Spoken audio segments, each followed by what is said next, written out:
my treasure.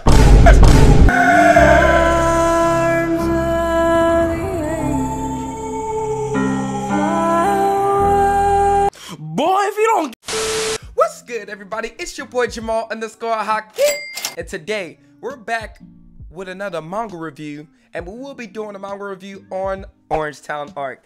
Now, Orange Town arc actually takes place right after Romance Dawn arc. Orange Town arc is actually chapters 8 through 21, or in the anime, it's actually episodes 4 through 8. Now, what Orange Town arc is essentially about, it takes place immediately after events of Romance Dawn arc. Luffy and Zoro is together, and they're off, and they're sailing on to their journey. What we come to find out is that obviously Zoro doesn't have any navigational skills, and he's essentially lost because he went out on the journey. Luffy has 0 navigational skills, and he's going off on his journey, and he is lost too. And now they're in hopes of and looking for a potential navigator to help them get to the Grand Line. That's a great idea, because that's their next step that they're trying to get to. And boom, Luffy settles out, has a goal that he picks out. Perfect. And now it's up to him to see if he can fulfill that goal the best way possible. Oh, is that so? Orange Town arc is actually pretty interesting in terms of what's it setting up. The setup is you have a new introduction of a new character, or several new characters, in terms of Nami, which is what we now know to be not what I know, because I'm caught up on One Piece, but what we know in terms of the end of Orange Town arc is a new companion that Luffy ends up bringing along board to join him with Zoro and himself. And we get the introduction of Buggy the Clown, and we get to see his fleet. Now, the beautiful thing about Orange Town arc is there's a theme, a common theme that's running through the actual arc in itself, and the theme is treasure. Right? Treasure. How people come to value treasure. How people view treasure. What does treasure mean to them? How do they see treasure? What do they define as treasure? How do they define treasure? Why is treasure important to them? That is the running theme that is plastered all throughout between the chapters 8 through chapters 21. And let me tell you, the emotions is there. It is beautiful.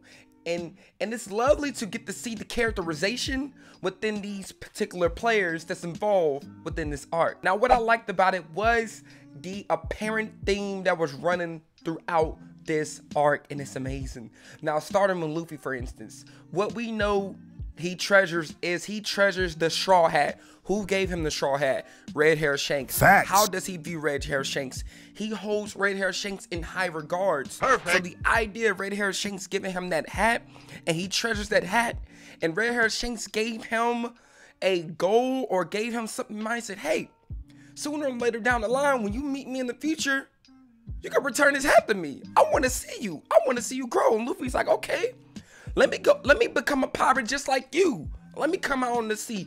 Let me show you my growth with the hat still intact, right? And you see how hard pressed and how hell bent he is about treasuring that hat. Oh, Nami, you see what she treasures. Now, again, with Nami, it's a little bit different, right?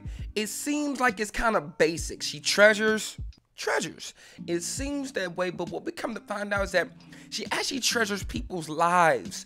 She has seen and witnessed what pirates have done, not only to her, but to her family, to her loved ones, to people she loves. And so she wants to do whatever she can to prevent any of that from happening. She acknowledged the age of the pirate age, the pirate era that's going on. Right after we was talking about what Romance Dawn arc.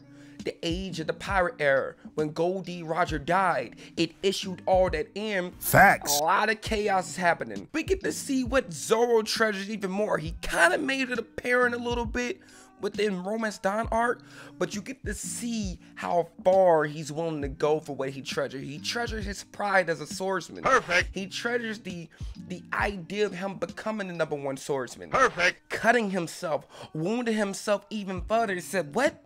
This measly wound right here? If I can't beat you with this wound right here, then me becoming the #1 swordsman ain't worth a damn. You think I'm playing? So I don't care. Cut. Ruthless. We get to see what Shanks even within the flashback, what he treasures, freedom, the idea of being able to roam the seas and all these things is Buggy. What Buggy treasures. Buggy is, he's the perfect representation of the basicness of a pirate. The pirate just treasuring money and jewelry and fame and all these things. But at the end of the day, it's still something that he has in mind. It's a goal, it's a dream, it's something he treasures. So we just can't undermine it just because it's a basic pirate thing. I mean, he has a following, for Christ's sake.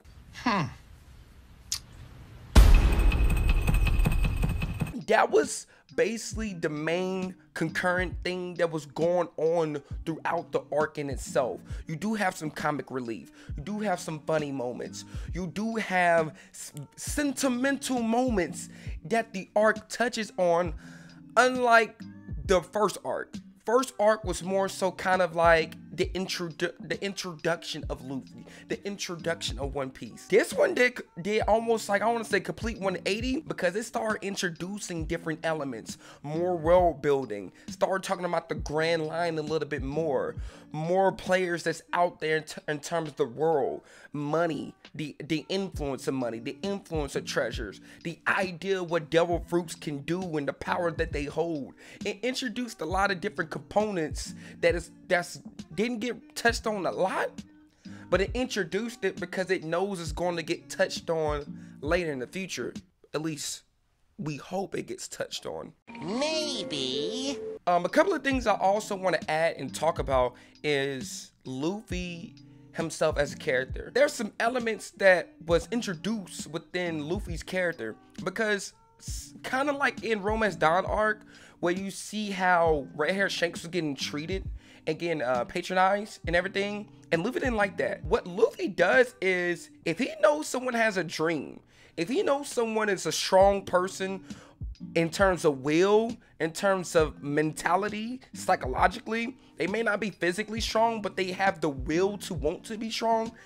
Luffy can sense that and he feels that, and what he does is he fights for that person. Luffy, rather he does this intentionally or unintentionally, he literally awakens something within people to cause them to want to fight, to cause them to want to do more, to cause them to want to become more than who they are. And another thing in relation to that character building and that character development, you also get to see more in terms of Zoro and how much he supports Luffy, his backing, his terms of him being all in. Just within the start of the series, Luffy gets swept up and taken by a bird. At that point, Zoro could have been like, okay, this shit, I'm out. But no, he actually took it upon himself to follow him to see where he's going to.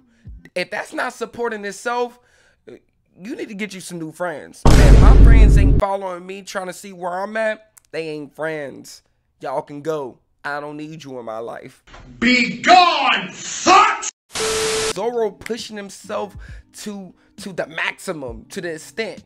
His wounds that he have within himself, and still being able to carry that steel cage just so he can escape with Luffy, to make sure Luffy has an escape route. It really shows you the dedication that Zoro has. It really shows you how much faith Zoro has within Luffy. It shows you how much he's willing to go to great lengths to make sure Luffy survives. He's willing to die. He's willing to risk his own life, dying from anemia, loss of blood, lack of blood, just so Luffy can survive and escape. Some things that I didn't like, and some things that particularly didn't work for me, honestly, I would have to nitpick, and I'm being dead serious.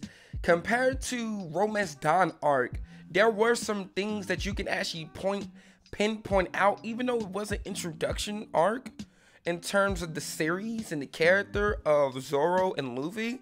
There were some flaws that was there and apparent in terms of the consistency and everything.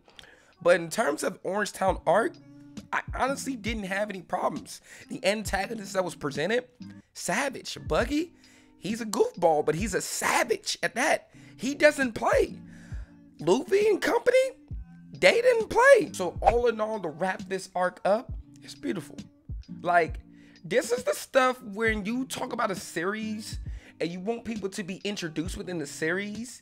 And sometimes people say, hey, there are some shonen series out there that has a slow start to it. Well, with this one, Romance Dawn Art, I can see someone saying, hey, that kind of has a slow build to it. But again, that's only like the first 7 chapters. Between 8 and 21, it's filled with information. It's filled with feelings, sentimental feelings. It's filled with characterization. It's filled with character development. It has an introduction of Buggy, Nami, and also supporting and side characters that's just as important, from characters like the chief within the village, Boodle, or the dog. Oh my goodness. If that didn't touch you right here, I don't know what series you're reading right now. And all in all, man, if I was to give a rating for this, I'm giving it a solid 10. Hands down. I can't even sugarcoat that. This is GODA at his finest, giving you that godlike work. Fire! Fire! Fire! And that's it for the video, man. Make sure you like, comment, subscribe, do all that good stuff. Hit the bell to be notified. And if you're new to the channel, check out the affiliate links down below. Check out the description as well, because it will have the Discord information. That's 1. It will have the P.O. Box information. That's 2. And on top of that, at 10K subscribers, we're doing a Q&A special. Make sure you check out the email down below so you can send me all of the questions you have or anything you want me to check out, and we're pretty much gonna go from there. Okay, it's your boy Jamal _Haki. So peace out.